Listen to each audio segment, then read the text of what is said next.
जब भी हम म्यूचुअल फंड यूनिट्स में इन्वेस्टमेंट करते हैं तो म्यूचुअल फंड यूनिट्स को होल्ड करने का दो सुविधाएं दी गई हैं। एक सुविधा है डीमेटलाइज फॉर्म में, यानी डीमेट फॉर्म में, और डीमेट फॉर्म में ये जरूरी है कि आपके पास डीमेट अकाउंट होना चाहिए। और दूसरा तरीका है फिजिकल फॉर्म में, जो स्टेटमेंट ऑफ अकाउंट फॉर्म में बोलते हैं। ये दोनों ही तरीके से म्यूचुअल फंड यूनिट्स को होल्ड कर सकते हैं। इन दोनों ही परिस्थितियों में, चाहे आपने यूनिट्स को डीमेटलाइज्ड फॉर्म में होल्ड किया हुआ हो या फिजिकल फॉर्म में, दोनों ही परिस्थितियों में दो परिस्थितियां ऐसी आ सकती हैं जबकि म्यूचुअल फंड यूनिट्स के जो होल्डर हैं उसके ऑनरशिप में चेंज हो।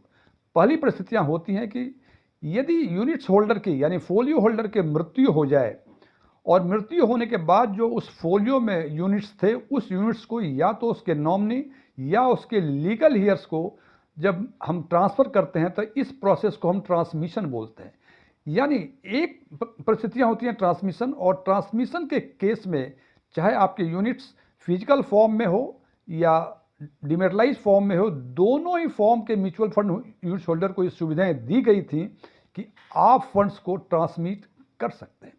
दूसरी परिस्थितियां होती हैं ट्रांसफ़र। ट्रांसफ़र का मतलब यहाँ भी ऑनरशिप चेंज होता है, और ये ऑनर जो चेंज होता है हो सकता है वो आपके रिलेटिव हो या नॉन रिलेटिव हो। यदि आप बिना कंसिडरेशन को उसको रिलेटिव या नॉन रिलेटिव को ट्रांसफ़र करते हैं तो उसको हम गिफ्ट बोलते हैं, और यदि कुछ कंसिडरेशन के बाद यदि हम ट्रांसफ़र करते हैं तो उसको हम सेल बोलते हैं। अभी तक केवल वैसे म्यूचुअल फंड यूनिट्स होल्डर जिनका यूनिट्स डिमेटलाइज फॉर्म में था, उन्हीं को ये सुविधाएं दी गई थी कि वो को ट्रांसफ़र कर सकें।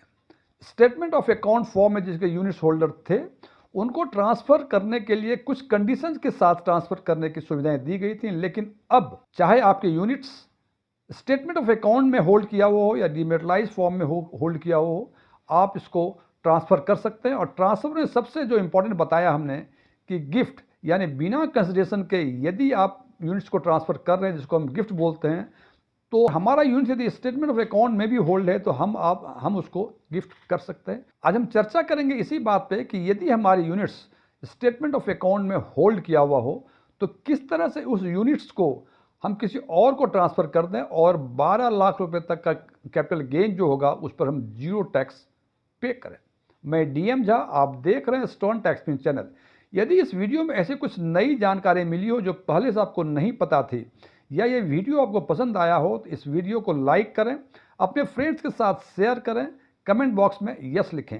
और यदि आपको लगे कि इस वीडियो में ऐसी कोई नई जानकारी नहीं है जो आपको पहले से नहीं पता थी, या ये वीडियो ही आपको पसंद ना आया हो, तो कमेंट्स बॉक्स में जाकर नो लिखें। और यदि आपकी रुचि इन्वेस्टमेंट, खासकर म्यूचुअल फंड इन्वेस्टमेंट, बैंकिंग और डायरेक्ट टैक्सेशन में है, और अभी तक आपने मेरे चैनल को सब्सक्राइब नहीं किया है, तो मेरे चैनल को सब्सक्राइब करें और ऑल बटन पर क्लिक करें ताकि हमारे सभी नए वीडियो की नोटिफिकेशन आपको लगातार मिलती रहे। ऐसा मैंने बताया कि अब से चाहे आपके units, mutual fund units statement of account में होल्ड किया हो या डिमेटलाइज फॉर्म में, आप उसको ट्रांसफ़र कर सकते हैं। तो सबसे पहला सवाल कि इसको कौन कौन ट्रांसफ़र कर सकता है, तो ये ट्रांसफ़र केवल इंडिविजुअल फोलियो होल्डर से वही ट्रांसफ़र कर सकते हैं।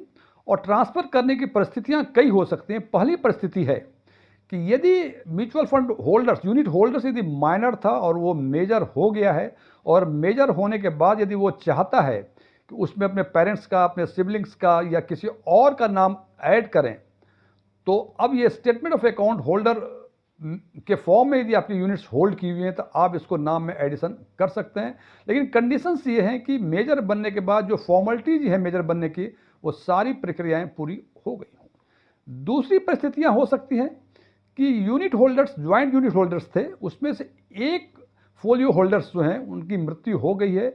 जो सर्वाइविंग यूनिट होल्डर्स हैं वो चाहता है किसी और का नाम ऐड करना, तो सर्वाइविंग यूनिट्स होल्डर किसी और का नाम ऐड कर सकता है, दोनों ही केस में, चाहे आपके यूनिट्स डीमेट फॉर्म में हो या फिजिकल फॉर्म में।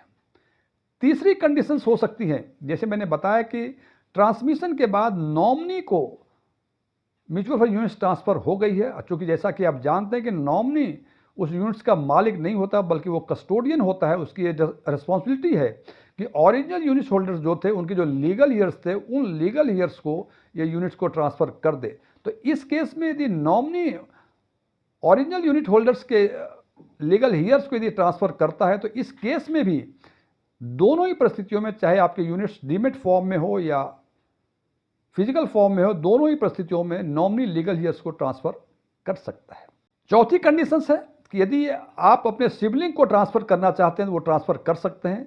पांचवी कंडीशन है कि यदि आप यूनिट होल्डर्स किसी का नाम ऐड कर सकते हैं, किसी का नाम डिलीट कर सकते हैं। ये काम भी दोनों ही परिस्थितियों में संभव हो सकता है। और सबसे इंपॉर्टेंट कि यदि आपका डिमेटलाइज फॉर्म में हो या स्टेटमेंट ऑफ अकाउंट फॉर्म में हो, दोनों ही फॉर्म में यदि आपकी म्यूचुअल फंड यूनिट्स होल्ड की हुई हैं तो आप उसको गिफ्ट दे सकते हैं। अब जहाँ तक गिफ्ट की बातें आती हैं, इसमें दो परिस्थितियाँ हो सकती हैं। या तो आप नॉन रिलेटिव या किसी थर्ड पार्टी को गिफ्ट दें, तो थर्ड पार्टी में यदि गिफ्ट देते हैं तो जिस दिन आप ट्रांसफ़र कर रहे हैं यूनिट्स को या गिफ्ट दे रहे हैं, उसकी वैल्यू यदि 50,000 रुपये तक है तो उस परिस्थिति में ना तो गिफ्ट देने वाले को और ना ही गिफ्ट लेने वाले को कोई टैक्स का सामना करना पड़ेगा। लेकिन यदि गिफ्ट की वैल्यू 50,000 रुपये से अधिक हो जाती है तो इस केस में जो गिफ्ट पाएगा उसकी टैक्स लायबिलिटी बनती है, वो उसके इनकम में ऐड होगा। लेकिन यही गिफ्ट यदि हम अपने रिलेटिव्स को दें तो रिलेटिव्स को अनलिमिटेड अमाउंट तक गिफ्ट दे सकते हैं और इस परिस्थिति में ना ही गिफ्ट देने वाले को और ना ही गिफ्ट लेने वाले को कोई टैक्स का सामना करना पड़ेगा। जब यूनिट्स को हम या तो ट्रांसफ़र करते हैं या गिफ्ट देते हैं, दोनों ही कंडीशंस में कुछ कंडीशंस हैं।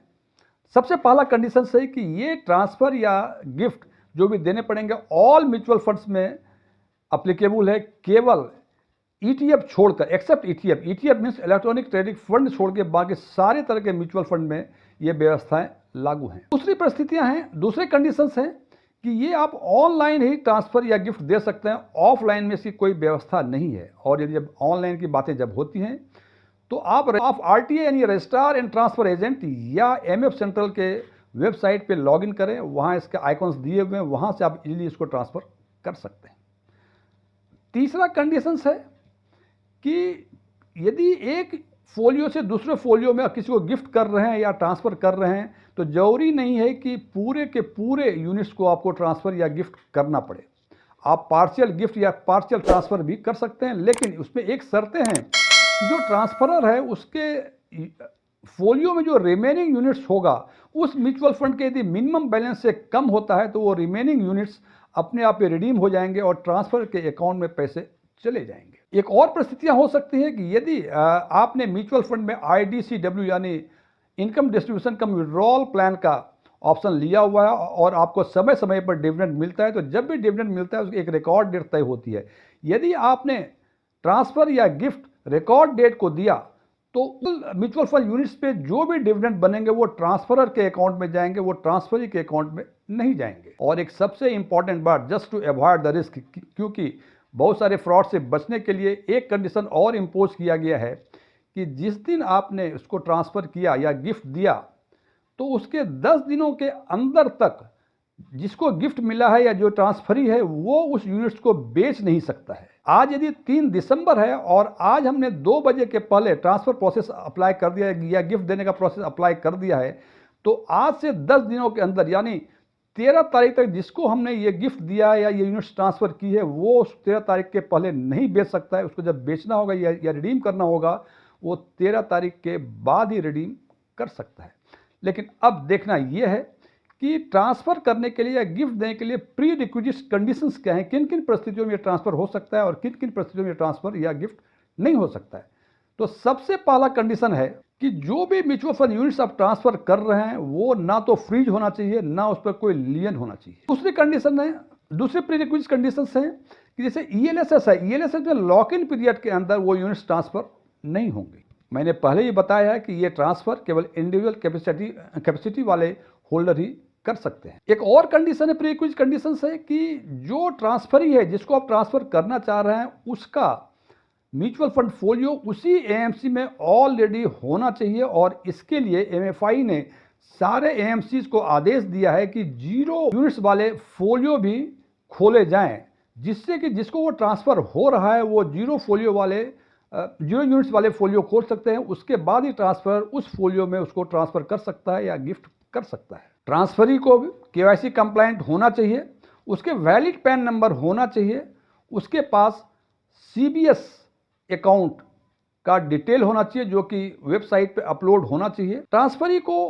नॉमिनेशन फॉर्म भरा होना चाहिए या नॉमिनेशन ऑप्ट आउट का फॉर्म, दोनों में से एक कंडीशन पूरी करनी होती है, तो दोनों में से एक कंडीशन उसको पूरा करना चाहिए। और ट्रांसफरर का जो भी प्लान या ऑप्शन था, प्लान का मतलब डायरेक्ट प्लान या रेगुलर प्लान, और ऑप्शन का मतलब ग्रोथ ऑप्शन या IDCW ऑप्शन, उसी सेम के सेम कंडीशंस में वो ट्रांसफरी में ट्रांसफर होगा या गिफ्ट दिया जाएगा। इसका मतलब यदि कोई रेगुलर प्लान में था तो ट्रांसफर भी रेगुलर प्लान में ही होगा, और जो ARN नंबर ट्रांसफरर के फोलियो में थे वही ARN नंबर यानी MFI रजिस्ट्रेशन नंबर वाले ब्रोकर वो ट्रांसफरी के फोलियो में भी जाएगा। और यदि आपका डायरेक्ट प्लान था तो वो डायरेक्ट प्लान ही ट्रांसफर होगा। और उसी हिसाब से ऑप्शन की बातें, ग्रोथ ऑप्शन और IDCW ऑप्शन, वो उसी सेम कंडीशन में वो ट्रांसफरी के फोलियो में ट्रांसफर होगा।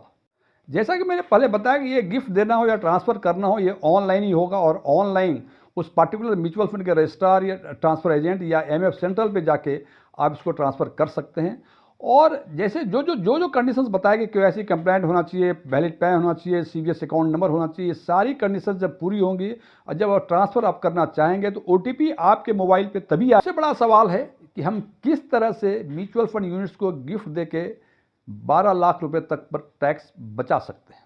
उदाहरण के तौर पे आपने आज से 10 साल 8 साल पहले 2 लाख रुपए आपने म्यूचुअल फंड में इन्वेस्ट किए थे, जो आज के दिन में वो 14 लाख हो गए, यानी दिख रहा है कि 12 लाख रुपए का कैपिटल गेन आपको हो गया है।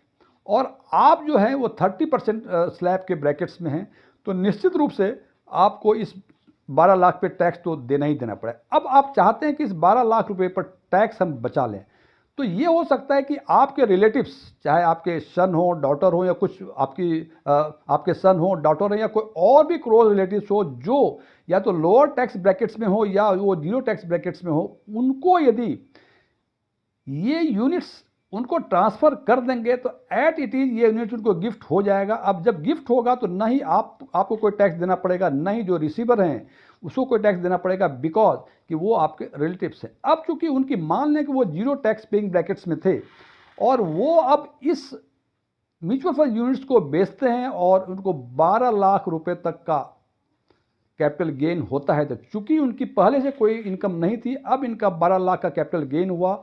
और यदि ये mutual fund debt mutual fund है तो जो टैक्सेबल रेट है आज के दिन में वो आपके इंडिविजुअल स्लैब के हिसाब से हैं, और चूंकि आप 12 लाख रुपए तक की केवल यही इनकम है, इसका मतलब आपको कोई टैक्स नहीं देना पड़ेगा, और 87 के हिसाब से आपका जीरो टैक्स लगेगा। लेकिन यदि ये फंड म्यूचुअल फंड यूनिट्स जो आपने ट्रांसफ़र किए हैं वो यदि इक्विटी म्यूचुअल फंड्स हैं और आपको 12 लाख रुपए का लॉन्ग टर्म कैपिटल गेन दिख रहा है, तो इक्विटी म्यूचुअल फंड्स में पहले 1,25,000 रुपए का आपको एग्जेम्पशंस मिलेंगे, उसके बाद जो बचेगा 10,75,000 रुपए वो आपको टैक्सेबल ब्रैकेट्स में आएंगे। लेकिन चूंकि आपकी कोई और इनकम नहीं थी, जो बेसिक एग्जेम्पशंस लिमिट्स हैं 4 लाख रुपए तक की, तो 4 लाख रुपए तक पर कोई टैक्स नहीं लगेगा। उसके ऊपर जो भी बनता है, क्योंकि ये स्पेशल रेट इनकम है, 87A की जो सुविधाएं हैं वो केवल इस नॉर्मल रेट ऑफ इनकम में एप्लीकेबल हैं, और ये चूंकि इक्विटी का capital long term capital gain है जो स्पेशल रेट 12.5% वाले स्लैब में आता है,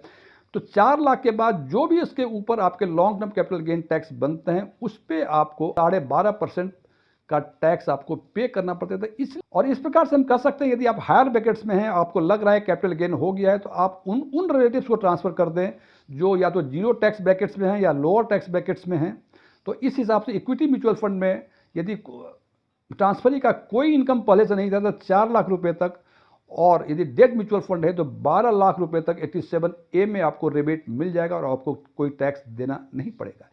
ये वीडियो क्लोज करने के पहले मैं कुछ डिस्क्लेमर देना चाहता हूँ कि मैं कोई म्यूचुअल फंड एडवाइज़र नहीं हूँ, ना ही मेरे पास कोई MFI के रजिस्ट्रेशन नंबर है, ना ही मैं CA हूँ, ना ही मेरे ऑनलाइन या ऑफलाइन या तो टैक्सेशन पे या म्यूचुअल फंड पे क्लासेस चला करते हैं। ओपन डोमेन में जो भी इंफॉर्मेशन अवेलेबल है उसके बेसिस पे मैं आम लोगों के लिए आम वीडियो बनाया करता हूँ। ये मेरे विचार हैं। यदि आप मेरे विचारों से सहमत हैं तो कमेंट बॉक्स में एग्रीड लिखें, और यदि मेरे विचारों से आप सहमत नहीं हैं तो कमेंट बॉक्स में जाके नॉट एग्रीड लिखें। लेकिन नॉट एग्रीड लिखने के साथ कारण जरूर बताएं कि आप मेरे विचारों से सहमत क्यों नहीं हैं। Thank you.